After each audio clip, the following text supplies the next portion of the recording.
दया निधि पुरारी दया कीजिए, दया निधि पुरारी जलंधर से रक्षा करो तुम हमारी, जलंधर से रक्षा करो तुम हमारी, दया कीजिए दया निधि पुरारी दया कीजिए दया निधि पुरारी, तुम ही कर सको इसका संहार भगवन, तुम ही कर सको इसका संहार भगवन, शरण है शरण शरण है तुम्हारी, शरण है शरण शरण है तुम्हारी, शरण है शरण शरण है तुम्हारी, शरण है शरण शरण है तुम्हारी, दया कीजिए दया निधि पुरारी दया कीजिए दया निधि पुरारी, प्रभु शीघ्र ही इससे पीछा छुड़ाओ, प्रभु शीघ्र ही इससे पीछा छुड़ाओ, समझ लीजिए समझ लीजिए देव व्याकुल है भारी, समझ लीजिए देव व्याकुल है भारी, दया कीजिए दया निधि पुरारी दया कीजिए दया निधि पुरारी।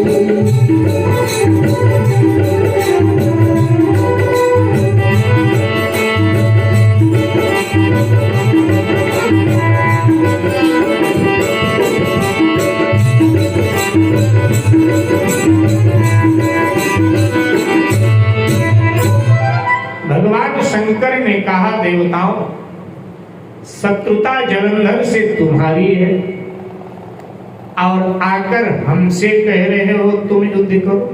भाई तुम्हारी शत्रुता है, तुम ही जलंधर से निपटो और हम बीच में तुम दोनों के आने वाले नहीं। जाओ।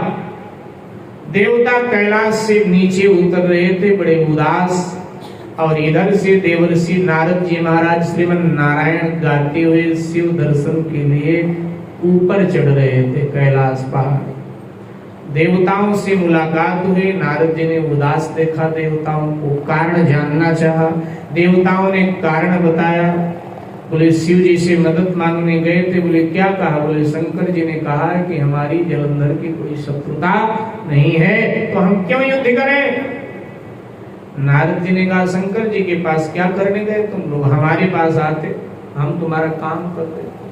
बोले बाबा तब नहीं तो अब कर दो काम। बोले हम काम कर देते हैं। देखो हम संत हैं और हमसे किसी का दुख नहीं देखा जाता है।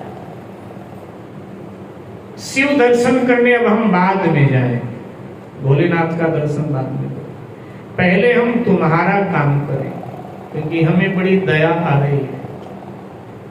और सताए हुए की मदद करना भी तो शिव पूजा ही है। कभी कहता है इबादत है ना साध को साध करना, और इबादत है बर्बाद को आबाद करना। इबादत है बर्बाद को आबाद करना। ये कह करके नारद जी ने कहा चिंता नहीं। शंकर जी ने कहा है कि हमारी जलंधर की शत्रुता में, अरे शत्रुता तो हम 1 मिनट में करवाए देते हैं। नारद जी ने कहा हम किस लिए बैठे? नारद बोले मैं जाता हूँ ना,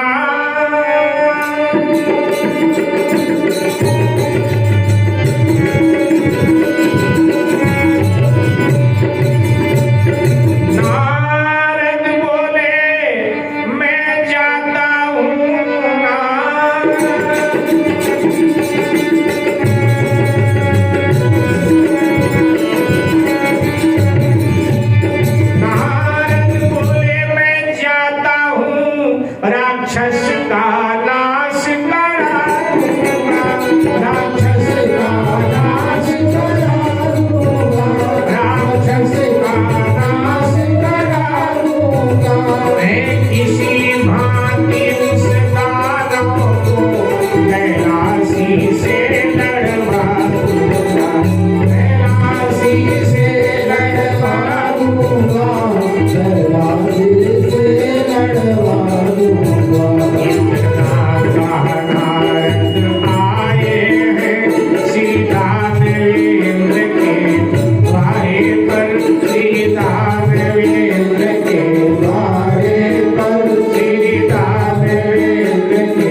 मैं करवा देता हूँ। मैं जलंधर के यहाँ जा रहा हूँ। और नारद जी ने अपनी यात्रा को मोड़ा। जलंधर नगर में जलंधर के राजसभा में पधारे। जलंधर ने देवर्षि नारद जी को देखा, दौड़ करके स्वागत किया नारद जी का। और अब नारद जी से कहा कि महाराज, स्वर्ग के जितने रत्न थे वो सब मेरे महल में हैं।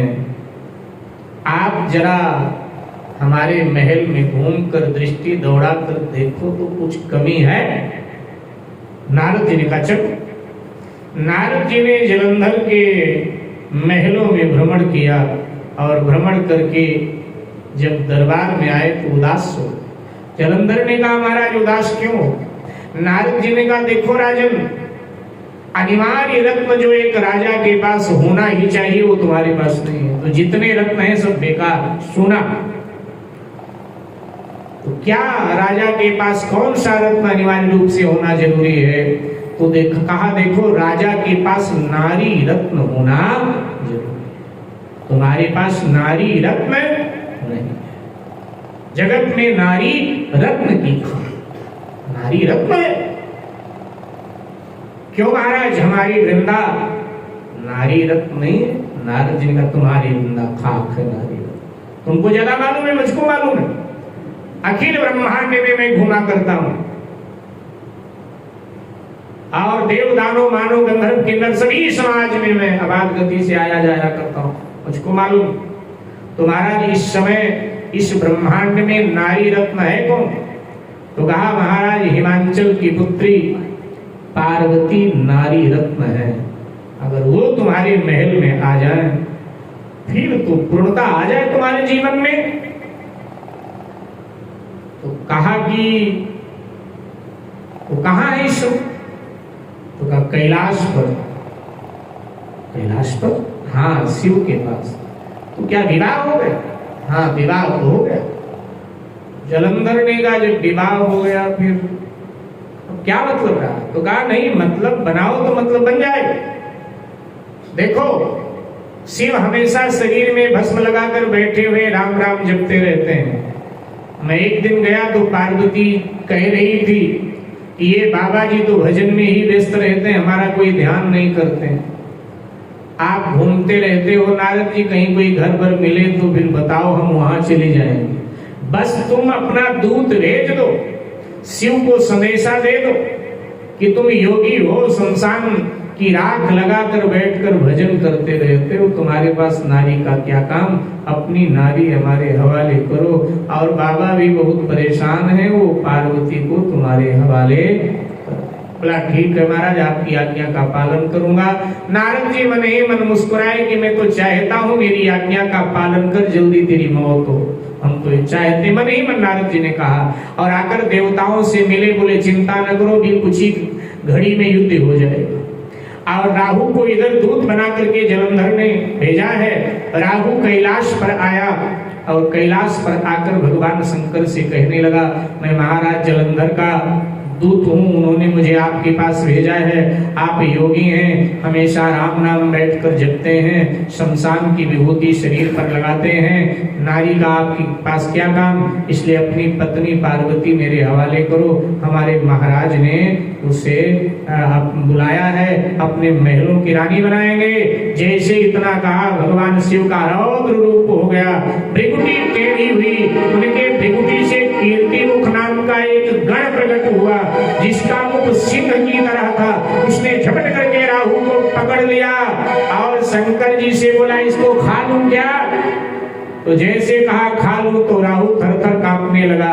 हे भूत भावन, हे शिव, हे महादेव, मेरा कोई गलती नहीं है, मेरा कोई अपराध नहीं है, मैं तो दूत हूँ। जो हमारे राजा ने संदेशा दिया था, हमने वही तो आपको दिया है, हमने अपनी ओर से कुछ नहीं कहा है। मुझे प्राणदान दो, प्राणदान दो। और तब शिव जी ने कीर्ति मुख से कहा, इसको छोड़ दे।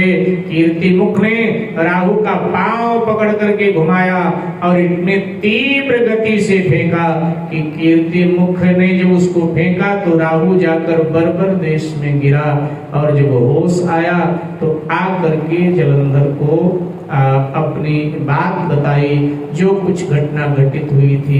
जलंधर कुपित हो उठा और जलंधर ने आदेश किया कि अति शीघ्र सेना तैयार की जाए। रणभेरी बजने लगी साहब, और जलंधर युद्ध के लिए तैयार हो गया। जब ये समाचार भीतर वृंदा के पास पहुंचा, वृंदा आकर के जलंधर का रास्ता रोक ले